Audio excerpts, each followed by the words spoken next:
Do you think the world will end in your lifetime? I hope so. I really hope so. I hope not. I really hope not. It's again, I do think at this point, I do think the world needs to end. Not right now, but I do think there's a lot of negativity in the whole world, and I hope we could do something about it. But I think we are at that one point where people in power are taking over the world, and I do think another 70 to 80 years, I really like it's a very, when I tell this to people, they're like, really? But I do feel like in 80 to 100 years, the world should end. I kind of think what will happen is that we'll have to learn to live in an environment which is completely different to the one we have now. However, I also believe it will kill millions of people, creatures, animals. I don't believe everyone will be affected. However, I believe it will be the beginning of a very painful death for hundreds upon thousands of living creatures and beings. Yeah, probably. Just from what I've read, it kind of seems that that's probably what's going to happen. I think that it might start to. I can imagine the world start becoming like really like noticeably like a lot of underwater in like the next 100 years or something. I can imagine that.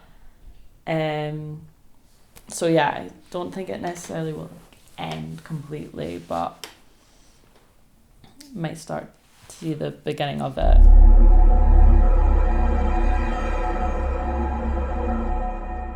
Think about this. The environment is unsavable. You have 20 years of life left on Earth. What would you do? Probably, if I only had 20 years to live, I probably would not have children in that case. So that would probably be the biggest change, because that's something that I would want to do. But if it's only 20 years, so what, I would die when I was 41, and then I would probably have had kids maybe at that age, and then they're having to deal with the end of the world when they're like literally children. That's a good question. I do feel there's no way of saving Earth right now. That's my personal opinion. Because how much of studies I've done and how much reading I've done. Of course, I don't think that's enough, but I don't think we can slow down the process, but I don't think there's a way coming back right now. But again, it might be again a little more sensitive, but there's not a lot I can do. I can of course do changes on personal levels as much as I can. Maybe stop using the air conditioners as much as I can when I'm back home, or as much segregation, reduce waste, and XYZ.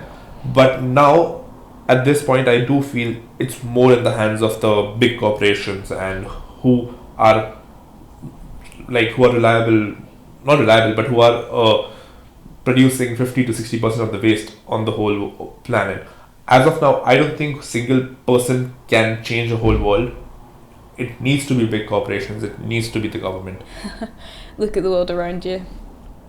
We're not doing anything now, and we have a chance to. Probably just try and make the best of things, I would imagine. I mean, if there's not really much you can do, then to save it, I guess you just have to try and make the best of it. I go about and see what creatures can still survive. I'd want to... It's not the animals' fault that we're in this position. The brutal truth is it's us, and I would want to help as many creatures as possible. I think if we did only have 20 to 30 years left, it would change a lot of people's minds on things. We'd either become more selfish or more kind. I've always said that if humans had never existed, the world would be a really nice, colourful place, because there'd be no pollution, no buildings, animals would just, but that would all be working as natural, the amount, it would just all be stable. So if there were still animals on the planet, and there was some way that they could live their lives, and there could be loads of trees and stuff, yeah. Because I always think if humans had never been here, the world would be a lot nicer place. So yeah.